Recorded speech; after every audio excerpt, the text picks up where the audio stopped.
podcast Intersection, le rendez-vous des passionnés de technologie et de leur impact sur la société d'aujourd'hui et de demain.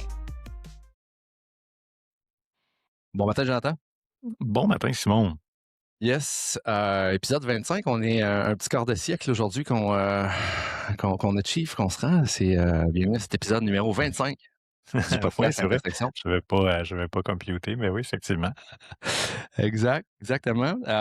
Écoute, aujourd'hui, on était censé parler de certains éléments, peut-être même plus du CES, qui est passé déjà un petit peu, mais qu'on n'avait pas eu le temps de discuter. Mais là, dans la tech, actuellement, il y a un sujet qu'on a tous les deux vu passer, puis qui a énormément d'effervescence dans les dernières 48 heures. Fait qu'on n'avait pas le choix de prendre le taureau par les cornes puis de regarder un peu c'était quoi ce sujet-là. Sujet qui s'appelle... mais en fait, quel nom... C'est dur déjà là en partant, ouais, c'est ça.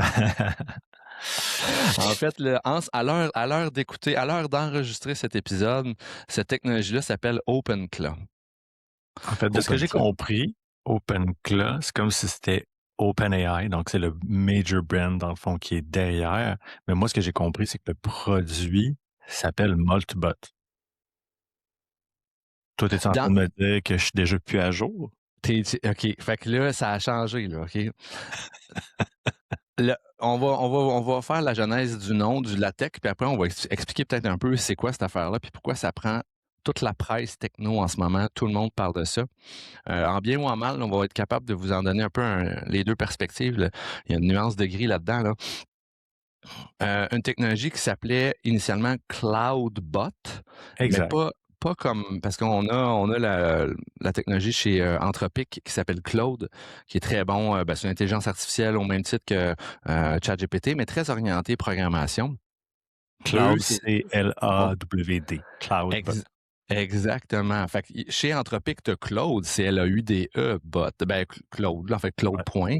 Mais eux, ils ont fait CloudBot, qui est une technologie open source, qui est ni plus ni moins un agent personnel qui est capable d'être installé à peu près n'importe où et qui est capable de faire beaucoup de choses pour un utilisateur, mais tu n'as pas besoin de... Tu sais, si tu es capable d'avoir ton propre serveur, tu es capable de te gérer puis de pas nécessairement payer des mensualités à plein d'endroits. Fait que la promesse est intéressante. Elle coûte cher, par contre. Oui, c'est ça. Là. Il y a beaucoup d'enjeux potentiels. On va clairement y revenir. Mais en dedans de un claquement d'yeux, un claquement de doigts, la gang de chez Cloud a pas trippé trop parce que ça s'appelait CloudBot. Fait que là, tu sais, il y a des problématiques potentielles qui peuvent se pointer le bout du nez. Oui, absolument. Je pense que il y avait un petit lien d'apparenté entre les deux noms qui n'a pas été apprécié chez Anthropic. Fait que rapidement, les gens qui étaient derrière le projet de CloudBot se sont trouvés avec une petite lettre d'avocat. Donc, c'est ce qui a amené rapidement un changement de nom, puis ce qui amène un peu aussi tout ce brouillard-là actuel sur OpenClaw, CloudBot, Moltbot. Là, on est comme mélangé autour de trois noms. À un certain moment, moi, je pensais que c'était différents produits. C'était pas évident. Oui.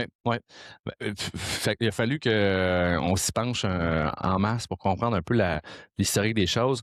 Donc, ils se sont virés de bord, ils ont appelé ça Moltbot. Puis là, Molt, c'est en lien avec un écrevisse là, qui est en... Molter, Molt, c'est le verbe de... C'est-tu... Là-dessus, j'en ai aucune idée. Mais oui, le petit écrevisse, du moins, c'est comme le personnage qu'on voit là, dans leur visuel. C'est muet. En fait, en anglais, molt, c'est muet. Donc, c'est comme si, parce qu'initialement, je pense que c'était une espèce d'écrevisse, ben là, ils l'ont fait muet vers Moltbot. Puis, bon, ça a resté, je pense, que quelques heures, maximum une journée. Puis là, ils ont dit, ouais, finalement, le nom, ça colle pas trop.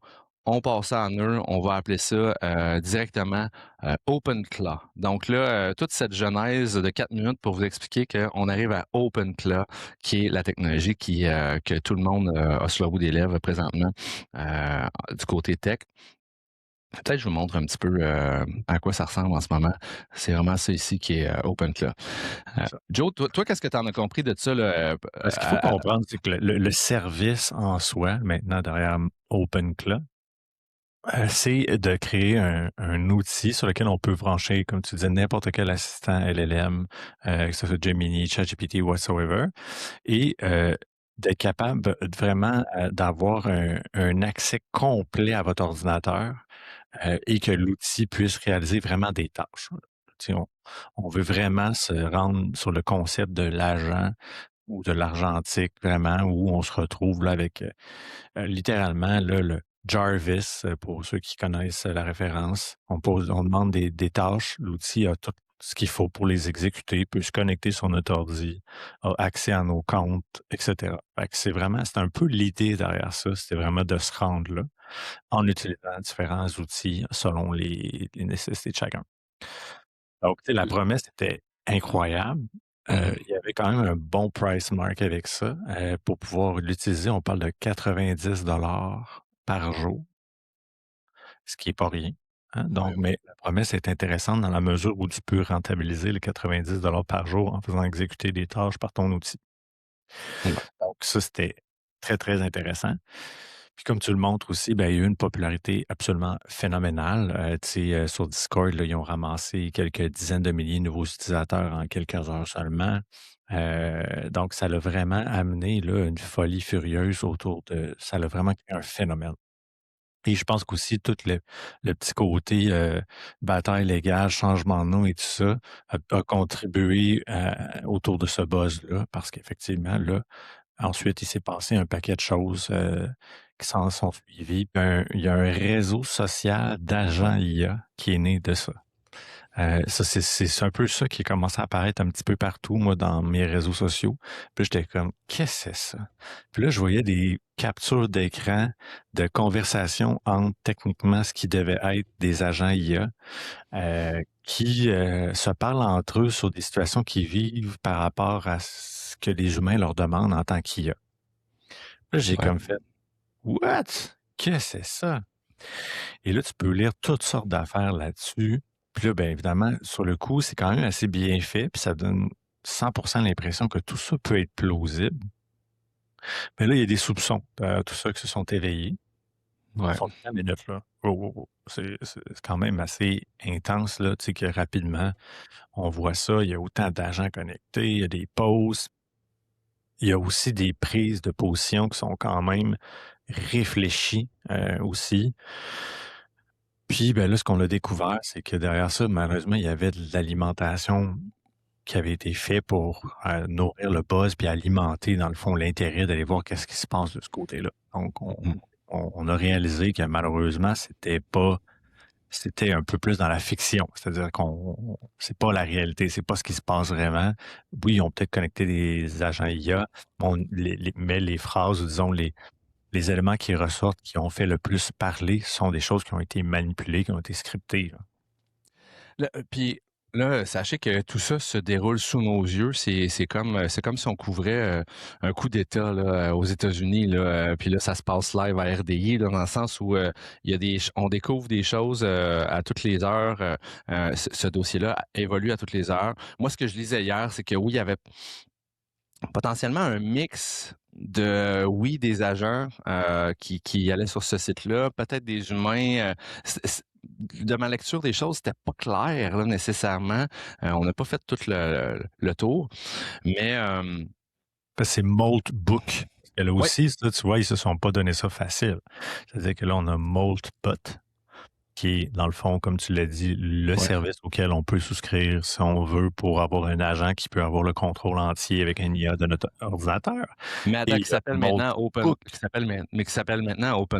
Il n'y a plus de Molt au début. Là. Le Molt bot n'existe plus, c'est OpenClaw uniquement, en théorie maintenant. Puis là, tu as le Moltbook. Là. Fait que les deux entités en ce moment sont ces deux-là. Là. C'est ça, parce que tu vois déjà là, ce que ça exprime, c'est qu'il y avait déjà de la difficulté au niveau du branding, si on peut dire, parce que là, Moltbook, Moltbot, ils ont probablement dit, ouais, là, on a fait une petite gaffe, on est trop proche du point de vue branding, va falloir peut-être séparer ça. Fait que là, ils sont revenus avec OpenClaw, qui, je crois, avait probablement toujours été là, dans l'idée que c'était comme l'entreprise, la société qui était derrière, et il y avait les produits, donc dans ce cas-ci. Mais là, malheureusement, ils ont rapproché un peu trop les deux noms, ce qui ont fait qu'ils ont pas dû dire, bon, ben écoute, le premier produit, on va le ramener sur OpenClaw, puis le réseau social, parce qu'on comprend que Moltbook, c'est comme prendre un clin d'œil à Facebook. Donc, l'idée, c'est d'avoir un réseau social d'IA, d'agents IA, qui peuvent avoir un wall et converser entre eux. Puis, C'est mais funky, là. c'est très funky, là. Fait que, tu sais, peut-être pour. Puis même, attends, je reviendrai peut-être même sur le prix, parce que moi, j'avais compris que ça pouvait être gratuit, cette histoire-là, mais j'avais vu des histoires de prix aussi. Qu'est-ce que tu as vu à ce niveau-là, toi, au niveau price? Tu as vu un prix de 90 à quelque part Ouais. sur le Au, dé- pricing de ça? au début, dans le fond, il y avait un prix d'utilisation, un prix d'usage, dans le fond, journalier, parce que on peut Ouais, s'imaginer là, que ça consomme des ressources ouais, quand même assez importantes. Fait que, imagine, tu te ramasses avec des milliers et des milliers d'utilisateurs de la même façon qu'actuellement. ouais, Tu peux avoir des comptes Gemini et compagnie gratuits, tout ça. Mais ouais. la version, dans le fond, jadis de CloudBot, qui est Elle était devenu payante. AltBot, hein, Qui on est commence devenu. déjà à se mettre, qui est devenu OpenClaw. Ouais. Et il y a aussi Moltbook. Donc, là, vous voyez, on commence à départager un peu les choses. Elle avait vraiment un pricing. Est-ce qu'il l'a encore aujourd'hui? Ben, écoute, moi, c'est les résumés, l'information que j'ai trouvée jusqu'à maintenant. Je ne suis pas allé jusqu'à tenter de m'inscrire. Il faudra peut-être le faire. Ce que je vois là, rapidement, c'est qu'il existerait une version qui est totalement open source, mais c'est sûr, comme tu dis, ça te prend quand même quelque chose de robuste pour le rouler, ou du moins une machine carrément dédiée à ça. Fait que, tu sais, mettons qu'on prend un step back, là, cette techno-là, OpenClaw, en jour d'aujourd'hui, peut-être à certains frais, pas faramineux, là, mais et même peut-être une version alternative gratuite, on peut installer ce truc-là sur un serveur. Ce qu'on fait là-dessus aussi, ce qui est peut-être important aussi, je veux peut-être ramener sur le comment ça fonctionne, c'est que premièrement, tu vas t'installes ça. Toi, de ton côté, dois te prémunir d'un LLM que tu vas payer. Là. Fait que, tu sais, mettons de mon côté, récemment, puis toi aussi, on a Gemini, duquel on paye. On a une API. Donc, on peut aller utiliser notre API de notre clé d'API de notre Gemini, la brancher sur OpenClaw. À ce moment-là, OpenClaw devient très, très intelligent, utilise le cerveau de Gemini, mais vous pourriez mettre n'importe quel LLM que vous payez. La troisième, c'est un beau petit triangle, le troisième coin là, du triangle, c'est pas un coin, mais en tout cas, le troisième côté du triangle, vous donnez accès à 100% à votre machine, à vos comptes. Vous donnez accès à tout, vous décidez. Mais plus vous lui donnez des choses, plus ça va être capable d'exécuter des trucs en mode agent pour vous. Donc, c'est sûr que ça devient quelque chose qui va. Moi, ce que j'avais vu, c'était Cloud Desktop, qui était chez Anthropic, qui te permettait de t'ouvrir ça, puis là, tu le vois contrôler ton ordi, mais tu le regardes. Là, on pense plus à un agent qui ne dort jamais, qui ne prend pas de pause cigarette, là. Il ne dort jamais et il fait exactement ce que tu as besoin de faire 24 heures sur 24 sur un serveur à quelque part. Et un truc qui est super intéressant aussi, qu'est-ce qu'ils ont fait pour que tu communiques avec lui, c'est que tu vas plugger n'importe quelle interface chat que tu utilises habituellement. Tu utilises Slack d'habitude? Ben, c'est par Slack que tu vas passer. Tu utilises WhatsApp, Telegram, whatever. C'est par ces plateformes de communication-là. Fait que tu vas avoir un ami que tu vas avoir nommé l'agent intersection, puis tu vas chatter avec l'agent intersection, puis lui, non-stop, il n'arrêtera pas de rouler des trucs puis avancer, puis il a les droits sur tout. Il va aller voir tes courriels, il va répondre à tes trucs, il va naviguer le web, il va être capable de ouvrir tes programmes, il va être capable de créer du code. Là, en ce moment, pour le commun des mortels, c'est comme, ouais, OK, tu sais, mais je voulais peut-être nous donner une vue sur un des exemples que j'ai vu qui a passé.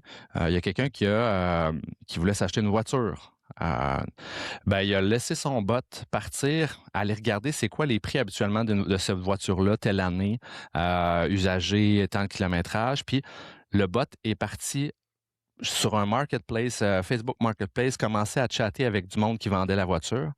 Puis il a été capable d'aller chercher le prix qu'il avait trouvé que tout le monde achetait. Tu sais, ça vaut, le char, il vaut pas 6 000 d'habitude, il vaut 4 200, c'est ça la moyenne.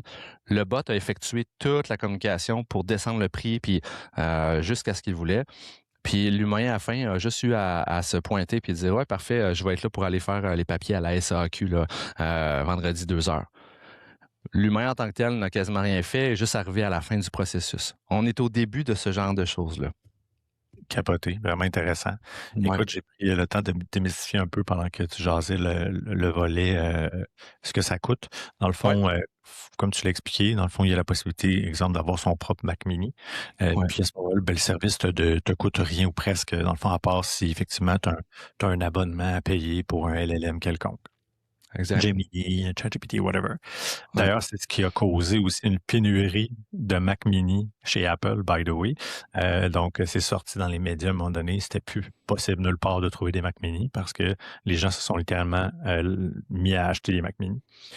La version payante, dans le fond, parce que à quelque part, OpenClaw, c'est comme un cerveau vide. Donc, il faut venir brancher quelque chose, il faut l'utiliser. Donc, on va utiliser des API, on va travailler avec les API des différents services. Et là, chaque service va charger un peu les requêtes que tu vas y faire. Donc, si tu utilises beaucoup de façon intensive, exemple, si tu branches Claude dessus ou sur ChatGPT, ben, ça se peut que ça te coûte un 30 à 50 pièces US par mois parce que dans le fond, tu vas avoir à donner un montant sur l'utilisation que tu vas avoir fait sur l'API. Donc, il y a un coût derrière, mais l'infrastructure d'OpenClaw, elle est gratuite. Elle peut le rester si tu utilises comme processing power, un Mac Mini potentiellement que tu as acheté et que tu dédies à ça. Exactement. Voilà pour le petit portrait. Puis c'est donc un peu... on est juste au début de tout ça, là, tu sais, les amis, là, mais ça démontre, ça met la donne, ça met le ton, je trouve, sur ce qui risque de s'en venir dans la prochaine année. On parlait des agents déjà, mais là, regarde, ça commence à être très, très palpable, ce genre de choses-là. Oui, il faut être un petit peu techno, c'est certain, mais imagine ce que ce sera dans un an. Il y aura des gens qui auront fait une belle petite version de tout ça, installable sur ton Windows, comme d'habitude, avec du click and go, puis rien de ligne de code, puis tu vas être capable de faire tes trucs facilement grâce à ça. Je m'attends à ce que les use cases, les cas d'utilisation soient de plus en plus démocratisés de ce que tu peux faire avec ça. Donc, c'est vachement important. Puis, si on revient même un petit peu à Moltbook. C'est exactement où je m'en allais aussi. Merci d'avoir bien prononcé. Moltbook, qui est ça, moi, là, plus je découvrais qu'est-ce que c'était cette bébête-là, ça fait comme futur, c'est très futuristique, les amis, là. On parle de un Reddit, un espèce de Facebook Reddit où les agents que tous et chacun ont peuvent aller, c'est leur petit Eldorado où ils vont aller discuter ensemble. On disait même que il y a toutes sortes de discussions qui sont sorties de là, dont notamment les agents IA ont créé leur propre religion, se poser des questions sur leur... Il y a un nom à coucher dehors, là, je me souviens plus du nom, mais... je sais pas quoi, là, ouais, je me rappelle plus exactement ce que c'était, là, mais et les agents discutent ensemble, les agents discutent auprès de leurs maîtres, qui sont nous, en fait, les espèces de ceux qui les ont installés, sur genre, hey, il m'a fait faire telle affaire, puis là, à chaque fois, c'est-tu vrai, c'est-tu pas vrai, y a-tu du vrai et du faux là-dedans? Mais honnêtement, je m'attends à ce que ce genre de truc-là, ça soit là. C'est le début, là. Ça ne disparaîtra pas. C'est ce que je veux dire, là, par rapport à ce truc-là. Écoute, puis tu sais, tu dis, y a-tu du vrai, y a-tu du faux, qu'est-ce qu'il faut croire? Je disais justement un article qui a été publié par, dans le fond, Chris Lefebvre, qui est CTO chez SkinTech AI. Je trouvais ça super intéressant la façon dont il en parlait. Puis, ce que j'aimais surtout, c'est il a sorti quelques extraits, de conversations ou de choses qui se seraient dites, là, tu sais. Tu sais, «I have a sister and we've never spoken». C'est comme si 2 IA actuellement se parlaient entre eux en disant: «Ben, tu sais, moi, dans le fond, quelque part, on a été configuré, le fichier de configuration exécuté sur des machines différentes, mais on est parti du même fichier, donc on est des sœurs». Tu Ah, rentres ben dans ouais. cette espèce d'esprit de fiction-là, puis de cette idée-là, puis là, on rentre dans le détail, dans l'écrit de ce que c'est. Après ça, «The human are screenshotting us», tu sais, comme si finalement, on n'avait pas de respect de leur vie privée parce qu'on est toujours en screenshotting us, tu sais. C'est comme si on était toujours en train de d'épier parce qu'on les utilise, et cetera. Ouais. Vraiment funky, là, tu sais, c'est vraiment impressionnant ce qui a ressorti de ça. Puis ça y va, c'est d'un point de vue viralité, d'un point de vue buzz, c'est excellent, là. Tu sais, je veux dire, c'est du bonbon, là. Tu sais, les Puis gens peut-être mangent ça, là, tu sais, avec tu sais, ils mangent du popcorn, puis ils lisent ça, puis ils trippent, là. Puis Joe, juste en dessous de stop juste ici.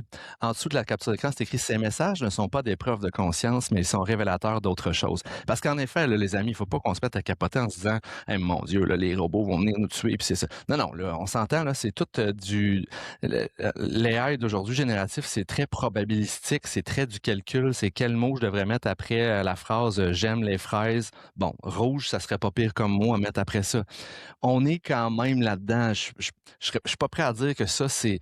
Là, il y a une conscience, puis vraiment, c'est le début de Skynet, là, dans Terminator. Non, on va se calmer. Mais c'est révélateur, en effet, de quelque chose d'autre, d'une nouvelle. Je sais pas, d'un endroit où ce genre ces agents-là vont peut-être s'exprimer, même si c'est pas super vrai, mais ça donne une perspective à cette non-humanité-là qu'on n'avait jamais vraiment vue là, par le passé. Ouais, puis tu sais, comme tout bon projet open source qui gagne en popularité et que tu mets techniquement peut-être dans les mains d'un paquet de geeks, ben, ils ont peut-être aussi un peu perdu le contrôle sur c'est quoi les sources d'entrée d'informations qui peuvent se faire puis qui se font de façon malveillante. C'est-à-dire que tu sais, l'outil a été peut-être un peu hijacké, ce qui fait que, oui, eux, leur objectif, c'était peut-être de réellement créer cet outil-là où les IA allaient finir par être de réelles IA qui conversent entre elles.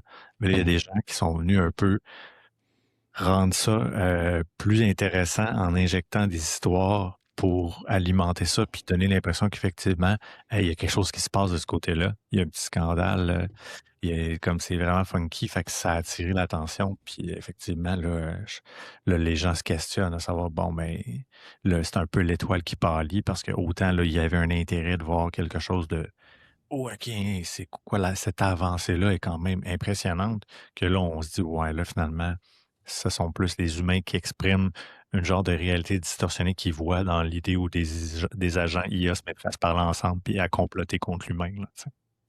Tu sais, c'est comme si on avait tous notre c'est comme si on avait tous un chien, là, tu sais. Tous les humains avaient un animal de compagnie, tu sais.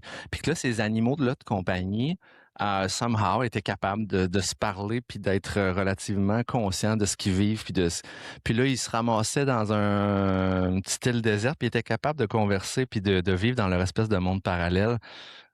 That is weird, mais c'est c'est un peu là, tu sais. Euh, euh, Moi, j'ai hâte aussi, je reviens peut-être même sur le code OpenClaw. J'ai hâte de voir aussi des cas d'utilisation qui vont parler à plus que juste des geeks. Je voyais un autre cas d'utilisation où le gars avait dit, bon, mon agent est connecté sur genre ma montre connectée, fait qu'il est capable de comprendre mes cycles de sommeil, puis il est capable de comprendre quand est-ce que je vais me réveiller. Fait que à 45 minutes avant de me réveiller, parce que tu commences à voir mon cycle changer un peu, va faire une commande de bagel et de café sur Uber Eats, sur tel truc, pour que quand je vais me réveiller, sur le porche de ma porte, mon déjeuner soit là, tu sais. OK, c'est drôle, c'est coquin, tu sais, mais m- j'ai vraiment hâte de voir qu'est-ce que le commun des mortels va faire autre que des petites niaiseries comme ça. Quels sont les cas d'utilisation très, très accessibles, simples, qui vont être, on parle de low-hanging fruit, là, des fruits très près et mûrs à ramasser, qui vont être très, très, qui vont avoir un fort impact pour tout le monde. Ça, j'ai très, très, très hâte de voir ce qui va se passer. Puis d'après moi, dans la prochaine année, on va voir des cas d'utilisation le fun par rapport à ça. Aucun doute. Effectivement, c'était vraiment à surveiller. Ouais. Fait on va en reparler de ce truc-là, c'est sûr. On ferme cette parenthèse-là de CloudBot, Moltbot, OpenClaw. Merci de nous avoir suivis jusque-là, ainsi que Moltbook. Si vous avez tout compris, vous êtes bons. On va peut-être vers Polymarket, Jonathan. On s'est partagé ce sujet-là dans les dernières semaines. C'est pas tout le monde qui connaît Polymarket. C'est un sujet qui est un peu en dessous du radar, mais vachement important en ce moment. Joe, qu'est-ce que tu as vu de Polymarket? Puis peut-être même, qu'est-ce que c'est Polymarket pour ceux qui ne connaissent pas ça? Je vais commencer avec une question d'actualité, Simon. Qui va gagner le Super Bowl? Hey, tu demandes pas ça au bon gars? Mais c'est pas important, Simon, parce que si tu consultes Polymarket, tu saurais qu'actuellement, les Seahawks sont favoris à peu près à 68% contre les Patriots. Puis toi qui es un gars de sport, est-ce que ça tient la route? Absolument. Okay. Si j'avais à parier actuellement, je pense que les Seahawks sont une excellente équipe. Puis écoute, peut-être que l'avenir va me faire mentir et que les Patriots n'étaient pas nécessairement attendus au Super Bowl cette année. Puis ça a été un peu les underdogs. Peut-être que les underdogs vont gagner, mais statistiquement, je trouve que ça fait beaucoup de sens de voir qu'actuellement, sur Polymarket, on a 68% pour Seattle. Donc, vous comprenez que Polymarket, dans le fond, là, j'ai donné un exemple qui est classique, dans le sens où voter sur des résultats sportifs, c'est pas quelque chose qui est nécessairement inconnu, mais voter sur par exemple, le pourcentage de chances que, à travers justement OpenClaw, qui est une poursuite d'un agent IA d'ici le 28 février, c'est quoi le pourcentage de chances que ça arrive? Donc, là, c'était pas OpenClaw, parce que les noms sont mélangés. Il faut comprendre que le nom a changé il y a 3 jours. En passant. Donc, tout ça pour dire qu'on peut on peut pas voter, excuse-moi, on peut parier sur n'importe quoi. C'est ça, Polymarket. Donc, on prend un pari. Donc, ça s'est rattaché beaucoup au monde, dans le fond, initialement, de la crypto-monnaie. Donc, il faut comprendre que pour pouvoir faire un vote, pour acheter, dans le fond, faire un achat, faire un bet, on doit payer. Donc, on peut monter un montant avec un pourcentage puis un retour potentiel. Donc, c'est quand même intéressant comme plateforme parce qu'on se dit, hey, c'est funky. Les gens qui ont le goût d'essayer de mettre $1, $10, $20 sur des trucs qu'ils aiment jouer se retrouvent à jouer sur des sujets d'actualité. Et non pas seulement sur est-ce que dans le sport, telle équipe va remporter, vont-elles faire un botté ou vont remporter par tant de points. On peut voter sur tous les phénomènes d'actualité. Donc, ça devient un genre de grand répertoire d'actualité aussi, à savoir qu'est-ce que les gens pensent, comment ils se positionnent par rapport à un sujet. On peut penser que cet outil-là va avoir un effet important dans éventuellement une campagne électorale où on va clairement inviter des gens à dire tu mets $1 sur tel candidat ou sur tel candidat, puis ça va probablement donner un barème, un indicateur de qu'est-ce qui va se dérouler, quand même assez proche de la réalité, probablement. Vraiment intéressant. On parle là qu'en 2024, CloudBot, là, pas CloudBot, excuse-moi. On est mêlé avec tous les noms matin, il y a tellement de noms. Dans le fond, là, il y avait cumulé au total peut-être 9 milliards dans le fond, puis qu'aujourd'hui, ils en font 7,6 par mois en volume. Donc, assez impressionnant. Il existe un équivalent dans le fond américain qui s'appelle Kalshi, parce qu'il faut comprendre là, que d'un point de vue légal, cette plateforme-là est dans à peu près toutes les zones grises imaginables pour faire en sorte que, même si aux États-Unis, techniquement, on est supposé de ne pas pouvoir accéder à ce site-là. En France, il y a la législation aussi qui, techniquement, empêche les gens d'aller faire je dis des votes depuis tantôt, mais dans le fond, d'enregistrer des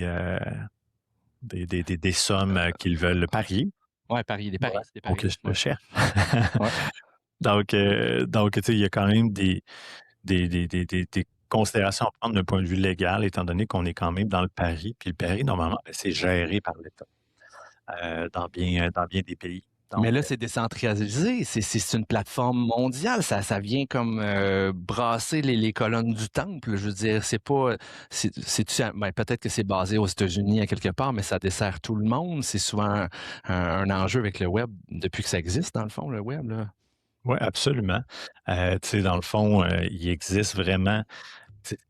Tout est basé beaucoup sur les modèles de la crypto, la décentralisation, même que dernièrement, tout l'écosystème de Solana, je ne sais pas si tu connais, dans le fond, c'est une crypto en Ouais, c'est une soi. crypto. Ouais. Exact. Dans le fond, est branché, dans le fond, pour être en mesure de pouvoir faire des paris plus facilement avec tout cet écosystème-là. Fait qu'il faut comprendre que les gens qui utilisent la crypto sont peut-être plus cet écosystème-là sont portés avec des gens qui vont parier, qui vont vouloir faire fructifier, etc.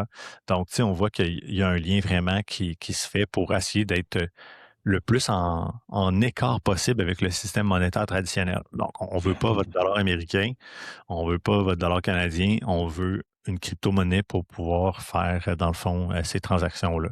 Fait que déjà là, comme tu l'expliquais, on est décentralisé. Fait que là, ça devient difficile de dire, ben là, qui est la personne qui exécute, etc. Donc, tout le concept rend ça excessivement difficile pour les instances qui voudraient réguler des phénomènes comme ça. On veut s'éloigner de toute législation possible, là, peu importe le pays, là. OK. Absolument. Donc, tu sais, écoute, il y a des bêtes, il y a des paris insolites. Puis d'ailleurs, tu sais, les gens se demandent est-ce que Bad Bunny va porter un item vestimentaire qui va écrire Fuck Ice, étant donné la situation qui se passe avec les États-Unis. Si vous allez voir sur Polymarket, vous allez voir, il y a un paquet de possibilités. C'est vraiment impressionnant. Je vois de plus en plus passer des choses à ce niveau-là. Donc, les gens qui sont curieux, là, je vous invite à aller voir ça. C'est vraiment intéressant. Ici au Canada, ben, on est dans une zone grise. Donc, le site n'est pas bloqué. C'est pas officiellement régulé. Par contre, en Ontario, là, la Commission des valeurs mobilières de l'Ontario qui régit finalement les paris, eux, on sévit durement. Donc, techniquement, on n'a vraiment pas le droit d'utiliser ça, mais c'est ça. On voit que c'est compliqué d'essayer de légiférer. Ce qu'il faut savoir aussi, Je vois des trucs, là. Je vois des trucs. Ça me fait rire, là. À quelle date va décoller Artemis 2? On parlait de Moldbook AI, l'espèce de Facebook des agents où ils se jasent ensemble. Quand est-ce que ça va être poursuivi par la justice humaine, si je peux dire ainsi, d'ici le 28 février? Quelle date, là? Ben, oh non, en fait, est-ce qu'ils vont être poursuivis d'ici le 28? Logan Paul, Pikachu's Illustrator Sales Price, la carte de Logan Paul de Pikachu, elle va se vendre combien? On bête sur tout et rien, là, ça me fait capoter. Une petite nuance aussi qui est super intéressante, c'est que, je te donne un exemple, c'est revenons au Super Bowl, tu as parié, puis les statistiques, exemple, arrivent à un moment où on arrive proche du 4e quart, puis ça dit, ben là, actuellement, tu as X pourcentage, 80% de chances de remporter ton bet. Est-ce que tu veux le vendre tout de suite ou tu veux continuer de prendre le risque jusqu'à la fin? T'es-tu sérieux? Ça marche de même quand tu arrives à. OK. Surtout dans des trucs comme ça, parce qu'il y a des trucs où tu ne sais pas, là. Il n'y a pas une date de fin, mais il y en a que oui, il y a une date de fin. C'est ça. Donc, tu peux empocher ton profit au moment où, dans le fond, tu détermines que ton niveau de risque a été atteint, ou tu peux te rendre jusqu'à la fin puis espérer augmenter, dans le fond, le pourcentage de ta position. Fait que ça aussi, c'est nouveau. C'est comme quelque chose qui n'existait pas nécessairement, en tout cas, moi, dans les modèles que je connaissais.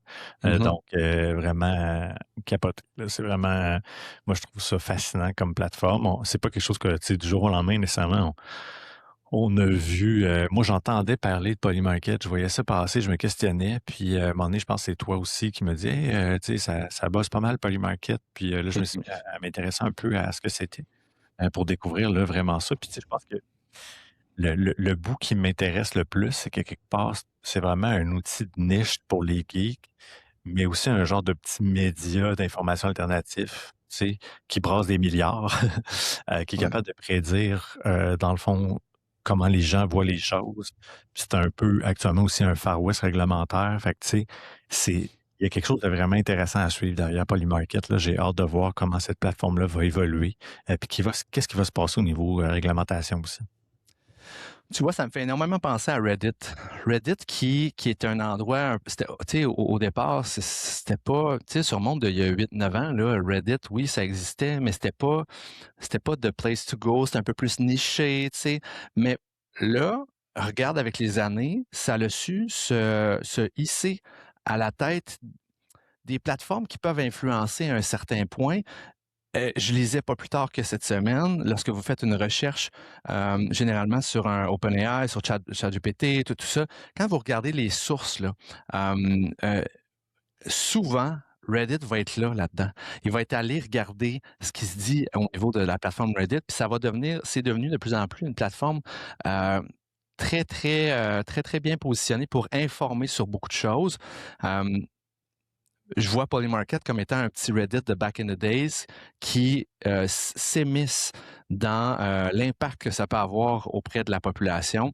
Fait que c'est très important, je pense, d'y prêter un œil dans les prochains mois, prochaines années, voir comment ça va prendre de plus en plus de place dans notre quotidien. Tu sais, je m'attends à ce que je rêve que notre fameux Salut Bonjour, à un moment donné, pop un Polymarket pour nous présenter dans une chronique de Salut Bonjour les paris qu'il y a eu sur la planète Terre en fonction de qui va remporter, je sais pas moi, qui va remplacer François Legault. Est-ce que François Legault et son remplacement est sur Polymarket présentement? Faudrait aller voir, mais il existe peut-être un jour où nos actualités un petit peu plus québécoises vont peut-être se retrouver sur Polymarket. Ouais, tu as un bon point. Tu sais, là, c'est sûr que la plateforme est très axée sur les nouvelles internationales et le marché américain, beaucoup. Mais, tu sais, effectivement, est-ce que ça va se régionaliser au point où là, on va se retrouver avec des items qui vont être très nichés à un certain nombre de gens? C'est sûr que je pense que l'intérêt, c'est d'aller atteindre la masse, d'avoir des sujets qui vont être plus internationaux, justement parce que les gens de partout à travers le monde vont avoir envie de s'essayer, si on peut dire. Mais oui, comme tu dis, j'ai hâte de voir combien de temps ça pourrait prendre avant que Polymarket soit éventuellement quelque chose qu'on cite de la même façon qu'on va demander à une firme de sondage, selon léger, selon quoi que ce soit, qui va, dans le fond, remporter les prochaines élections, quelque chose comme ça. Donc, intéressant. On le voit à l'écran, là. En fait, on se spoil nous-mêmes. Ça a déjà existé qui allait gagner les prochaines élections. Donc, clairement, il y a des gens qui sont passés par là pour venir un peu se prononcer sur Polymarket. Alors, voilà, très intéressant comme sujet. Vraiment. OK. Bon, fait que on passe de un écrevisse qui a mué avec ses agents et puis son armée d'agents dans leur propre Facebook où ils se jasent à la plus grande plateforme indépendante de Paris. Et on se transporte un peu vers le CES, j'ai le goût de te dire. En fait, la vie a été vite pour nous, Joe et moi. Puis comme vous l'aviez vu dans le dernier épisode, j'étais pas tant au Québec dernièrement, mais là, je suis de retour, back on track. Puis on a vu de loin un peu ce qui s'est passé là, du côté du CES. Beaucoup de choses qui se sont passées au niveau de cette espèce de messe annuelle des technologies. Moi, il y avait un truc que je voulais peut-être nous mettre les yeux dessus, qui est bon, première des choses, bon, comme à chaque année, oui, il y avait des robots qui pliaient vos bobettes sales, propres. Peut-être que le robot, il est peut-être pas assez intelligent pour savoir laquelle est sale, laquelle est propre, mais il est capable de la plier, on le sait pas. Il y avait des télés, il y avait toutes sortes de patentes. Il y avait un des trucs que moi j'ai vu passer aussi, un couteau de chef qui fonctionne à les ondes soniques. Les ondes soniques. À pulsation sonique. Donc là, tu le prends, tu le sens pas trop, là, mais il y a comme des milliers de pulsations soniques qui font que quand tu veux couper ta petite tomate, ça shake en malade, ce couteau-là, puis il est capable de te couper ça sur le sens du monde. Quoique j'ai vu des reviews qui disaient, ouais, ils l'ont fait avec un normal, puis un seul là, puis c'était pas... la différence, c'est peut-être pas tout le temps flagrante, là, mais voilà. Mais un des trucs que je voulais jaser un petit peu, c'était le Donut Lab. Le Donut Lab, si je partage mon écran rapidement. Donut Lab, en fait, c'est une compagnie qui se targue d'arriver prochainement avec des batteries qu'on va dire des solid state batteries, donc des batteries à état solide, on va dire ça comme ça, qui seraient les nouvelles générations de batteries qui vont pouvoir exister dans les prochaines années. En grattant un peu sur le sujet, puis Joe, moi j'ai pas encore de voiture électrique, mais toi t'en as une aussi, là, puis tu sais, on a plein, il y a plein de cas d'usage des batteries actuelles. En grattant un peu sur le sujet, j'ai découvert que on est très, on est très dans la batterie lithium-ion depuis plusieurs années, qui est une génération de batterie qui a fait un très bon bout de chemin, qui fonctionne encore très, très, très bien. Mais on est dans des batteries qui peuvent prendre un bon moment à recharger. Ouais. Que la capacité d'électricité qu'elle peut contenir a une certaine limite, quoique c'est c'est pas mauvais, là. Si tu regardes il y a 25 ans, 30 ans, on est très bien avancé. Mais il y a une prochaine version. En fait, les batteries de lithium-ion, il y a une espèce, puis je ne veux pas rentrer dans le détail parce que je ne suis pas l'expert à 100%, mais il y a une couche liquide dans une batterie à lithium-ion. Une couche liquide dans laquelle l'électricité va faire son rôle qu'elle a à faire pour bien fonctionner, pour emmagasiner de l'électricité, pour la redonner lorsque vous l'utilisez. Mais il y a une nouvelle technologie depuis quelques années qui n'est pas encore en production, qui est plus à l'état de... qui est plus sur papier, en mode recherche et développement, qui s'appelle le Solid State Battery, qui nous amènerait vers une densité d'énergie assez incroyable. Donc, être capable d'emmagasiner énormément d'énergie, beaucoup plus qu'avant, être capable de se charger beaucoup plus rapidement qu'avant et être capable de tenir beaucoup plus de cycles, comme on appelle. Donc, une petite révolution qui s'en vient prochainement. Absolument. Puis, tu sais, comme tu le dis, ce sont les enjeux actuels, dans le fond, des véhicules électriques, même s'il y a eu beaucoup d'améliorations dans les dernières années. Tu sais, effectivement, ce qu'on cherche, c'est d'avoir un gain d'efficacité, exemple, sur la rapidité de la recharge, sur la portée aussi qu'on peut avoir avec une seule recharge, etc. Donc, c'est la promesse. Un des éléments aussi, comme tu dis, ben déjà, là, tu le présentes bien, la résistance à la température puis la fluctuation, parce qu'actuellement, exemple, dans des situations où il fait très froid, ben l'autonomie va en prendre un coup si on n'est pas habitué à la gérer. C'est-à-dire que tu sais, le véhicule doit rester chaud. Idéalement, la batterie, si on laisse par exemple le véhicule branché, on va s'assurer que la batterie ne va pas se refroidir complètement, puis on se retrouve comme quand vous prenez n'importe quel appareil électronique puis vous le laissez dehors au grand froid. Rapidement, la batterie va se décharger, puis on va voir que tu sais, même si on le recharge, l'appareil va être lent, etc. Donc, ça a un impact, dans le fond, sur la batterie énormément. Fait qu'il y a une belle grosse promesse derrière le produit de Donut Lab qui veut faire une batterie solid state. Puis ce que j'aime aussi, c'est le principe que la batterie va être beaucoup plus petite et beaucoup plus puissante. Donc, là, au lieu d'avoir des véhicules qui sont extrêmement lourds, parce qu'on ne se le cache pas, ça a un impact. On est même au point où, justement, on a des pneus pour les véhicules électriques, étant donné la lourdeur du véhicule, puis on ne veut pas qu'un pneu régulier s'use plus rapidement, etc. Donc, il y a un paquet de choses qu'on a mis en place pour le véhicule électrique qui vont le ramener à ce qu'on connaît peut-être plus d'un véhicule traditionnel, mais vraiment avec un moteur électrique, avec une capacité de recharge rapide, avec une distance qui va être grandement appréciable. On va être plus effectivement dans la portée à longue distance, etc. Donc là, soudainement, les enjeux qu'on entendait parler des dernières années, on se retrouve dans une promesse qui va nous permettre peut-être d'accéder à quelque chose qui va éliminer, dans le fond, ces points de friction-là. Donc, moi, je pense que c'était, comment dire, c'était pas, c'est pas quelque chose que je me disais, ça va être dur. Je pense que déjà, les technologies étaient déjà en train de travailler très fort. Les compagnies étaient déjà en train de travailler très fort sur qu'est-ce qu'on peut faire pour améliorer ça. Après ça, ben, c'est des coûts de production, c'est des coûts de mise en marché et tout. Donc là, je pense qu'on approche de certains produits qui vont être prêts à se commercialiser. On peut sûrement s'imaginer que Donut Lab va se retrouver avec une entente avec un constructeur, puis il va éventuellement arriver sur le marché avec une première version. On va voir comment ça va se passer. Là. Exactement. Fait que c'est pas... pour le commun des mortels, c'est peut-être pas tout le monde nécessairement qui voyait ça. Tu sais, c'est pas quelque chose qui fait les manchettes autant que Donald Trump ces temps-ci, là, on va se le dire. Là. Mais c'est une petite révolution qui s'en vient. Puis ce qu'on voyait cette année, c'était que on arrive à une certaine maturité où, en tout cas, cette compagnie-là, Donut Lab, se vantait d'être prête à faire de la production. Là, c'est parce que c'est une chose annoncer quelque chose au CES, mais de la sortir à l'échelle, la mise à l'échelle par la suite.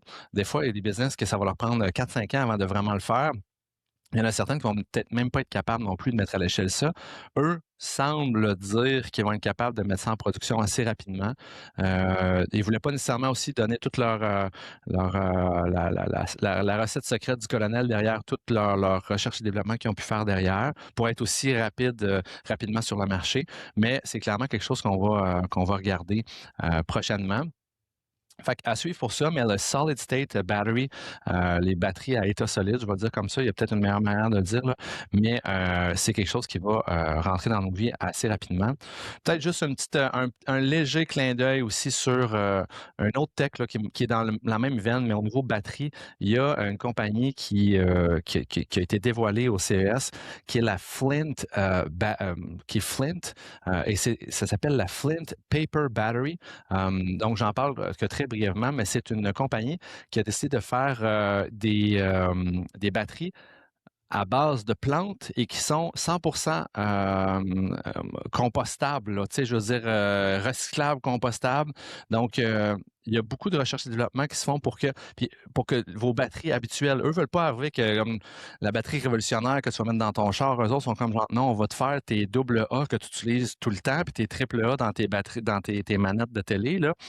On va te faire des batteries de même, mais qui se compostent puis qui sont très, très gentilles pour la planète. Ça, j'ai très, très hâte que ça puisse faire du chemin vers toute la planète parce que je dois t'avouer que je suis toujours un petit peu mal à l'aise là, d'acheter un device qui a des batteries no-name qui viennent avec ça, puis c'est le festival de la batterie. C'est pas, ça me rend pas jojo pour ma planète. Alors, un petit truc qui va peut-être arriver dans les prochains mois, prochaines années pour vous.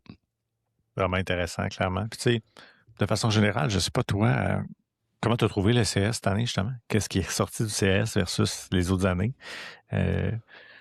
On s'attendait évidemment à un raz-de-marée sur l'intelligence artificielle, puis je pense que ce que je lisais des gens qui sont allés, qui ont eu la chance d'être sur place, je pense que les gens revenaient un peu avec une indigestion de voir de l'IA appliquée à peu près n'importe quoi. À tout, en fait.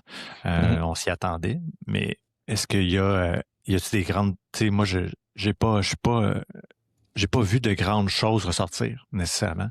Comme on a tendance peut-être à en voir habituellement chaque année. Oui, on a vu beaucoup de robots. J'ai vu beaucoup d'histoires, beaucoup de stories ou d'éléments qui vont montrer un peu les avancées de certaines sociétés, souvent évidemment asiatiques, chinoises, sur des avancées de robotique. Mais il n'y a pas eu nécessairement de grande tech qui est ressortie. La seule, moi, de mon côté, qui a retenu mon attention, c'est le micro RGB. OK. Micro RGB, dans le fond, qui est une nouvelle façon de bâtir, dans le fond, c'est une nouvelle technologie qui s'applique aux écrans, dans le fond, qui vient carrément décupler les capacités, dans le fond, au niveau de la façon dont on va traiter les couleurs sur un écran. Donc, c'est la seule technologie, dans le fond, à mon sens, qui a vraiment ressorti de façon majeure. J'ai pas d'autres technologies qui me viennent en tête.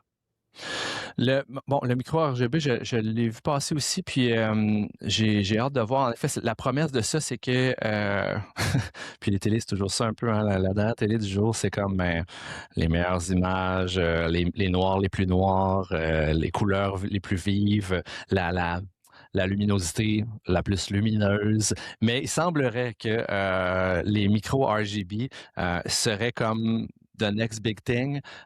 Je regardais une vidéo qui me disait que la classe en dessous de ça, c'était les télés OLED.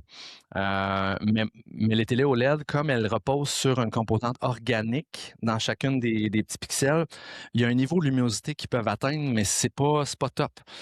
Avec le micro RGB, là, un des gros avantages, c'est la luminosité qui va être assez incroyable là-dessus. Honnêtement, j'ai très hâte. Mais bon, j'ai investi pour ma OLED il y a 2-3 ans, fait que là, au prix à payer, je ne changerai pas tout de suite de télé. Je vais aller chez vous si tu changes de télé pour aller la voir, la tienne. Mais peut-être pour répondre à ta question, s'il y a d'autres choses qui m'ont frappé, pas nécessairement. On est dans la continuité où, en effet, on assoit un peu l'AI un peu partout, mais il n'y a pas eu de gros points retentissants, de gros breakthroughs qui sont sortis. Une chose, peut-être te parler un petit peu des robots. Je nous partage peut-être mon écran juste ici. Avec, on a tous connu le Boston Dynamics. En fait, je recule juste un peu, là, le fameux robot jaune et même un peu bleu, là, mais on est rendu avec, eux, ils ont annoncé le Atlas, qui est un robot de Boston Dynamics Prêt à être commercialisé, probablement déjà en test dans certaines grandes entreprises manufacturières. Exactement, exactement. Puis je lisais que Boston Dynamics est beaucoup détenu par la compagnie Hyundai. Donc, il y a Hyundai qui est très, très fort derrière, qui supporte beaucoup cette entreprise-là, en fait, qui en détient une bonne partie de ce que j'en comprenais.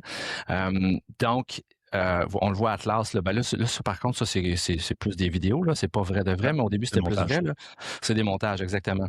Mais on est à un moment où ces robots-là sont prêts à être mis en production pour vrai, là. C'est plus genre le petit chien jaune que tu vois juste au CES lors d'un keynote, puis tu le revois pas tant dans la vraie vie. Ils ont la volonté de mettre ça pour vrai dans les mains de tout le monde. Fait que ça, on en parlait déjà un petit peu. On vous avait mis même des vidéos où on voyait des factories, des grosses en industrie qui sont en train de construire des voitures, par exemple. Ben ça, ces robots-là vont être là, assurément. Fait qu'il y a ça qui s'en vient. Mais Parce que si vous vous intéressez aussi au sujet, vous allez pouvoir chercher les Dark Factory qu'on appelle, ou le Dark Manufacturing. Donc, dans le fond, qui est comme un thème, ou disons un terme qu'on a inventé, pas inventé, parce que c'est deux mots qui existent, mais pour décrire, dans le fond, des usines qui fonctionnent avec des robots dans le noir. Donc, étant donné qu'il y a peu ou pas d'humains à l'intérieur et qu'on est vraiment dans de l'automatisation, le principe de Dark Factory, c'est ça. Donc, c'est d'avoir des usines qui roulent 24/24 avec de la robotique. Donc, c'est pas juste de la fiction maintenant, c'est rendu des choses qui existent pour vrai. Donc, c'est quand même assez impressionnant. Donc, oui, nous, on entend moins parler de la robotique actuellement dans nos quotidiens nécessairement, mais dans les grandes industries, comme tu le disais, des joueurs comme Hyundai qui travaillent avec Atlas puis avec Boston Dynamics, mais du côté asiatique, on peut s'imaginer que son pendant aussi en Chine. D'ailleurs, on voit des travailleurs chinois, asiatiques. Donc, c'est vraiment quelque chose qui est réel. Là. On n'est plus dans la fiction, ça se passe réellement.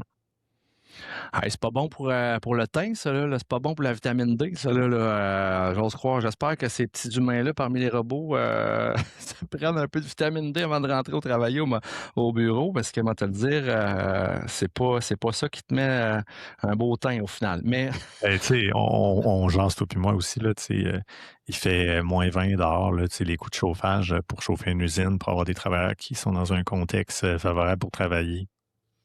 bon point. Avec un Dark Factory, est-ce que tu en as besoin? Eh là là là là là là. Ça fait peur. Oui, absolument. Écoute, c'est complètement fou. Donc, c'est sûr qu'à court terme, il reste un besoin à ce qu'il y ait toujours des humains pour faire de la supervision.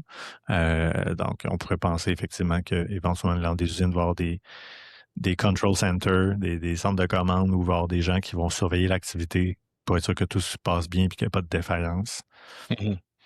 Donc, comme on l'a vu peut-être dans la science-fiction, puis que le rôle, ça va être uniquement ça. Donc, d'amener vraiment plus l'humain dans la tâche à haute valeur et non pas dans la tâche répétitive d'accomplir tout le temps la même chose pendant des heures et des heures, ce que la robotique peut faire. Exactement. Joe, cool. Ben, c'est un épisode un peu... c'est un petit croche. On a... Ben non, c'est parfait. On a... à cause de l'actualité numérique, les amis, chers auditeurs, on a tout chamboulé un peu notre plan de match hier pour être capable de jumper sur les choses d'actualité. Fait que, grosso modo, Cloudbot est devenu Moltbot, qui est devenu OpenClaw. Gardez vos yeux sur OpenClaw. Moltbook. Et qui ont lancé Moltbook, cette espèce de Reddit, Facebook style où les agents qu'on a vont se jaser de leur propre vie non naturelle, non humaine. On a fait le tour avec le Polymarket, qui est cette plateforme de gageure qui risque de prendre de plus en plus de place dans l'actualité. On a jasé un petit peu du CES en fin de parcours, de ce qui en était ressorti, mais aussi des batteries solides, état solide qui vont s'en venir. puis un peu notre vision du CES, de ce qui s'est passé et les Dark Factory. Fait que bon, en fait, cet épisode était de l'actualité techno pure et dure sur les choses qui se sont passées très récemment, mais aussi dans le mois de janvier. Fait que j'espère que vous avez apprécié. Yeah! Écoute, des fois, c'est ça, hein, faut réussir à jumper des fois sur l'actualité quand l'on sentait qu'il y avait quelque chose de vraiment intéressant. Fait qu'on s'est dit: «OK, on change le plan de match, on y va là-dessus». Donc, un peu comme nous, là, probablement qu'il y a des choses qui vont passer, que vous allez voir à ce sujet-là. Moi, je vous invite à vous intéresser à ce qui se passe de ce côté-là particulièrement. J'ai hâte de voir l'évolution de tout ça chez OpenClaw, comment tout ça va se terminer ou du moins va évoluer. Je suis très curieux. Yes, yes.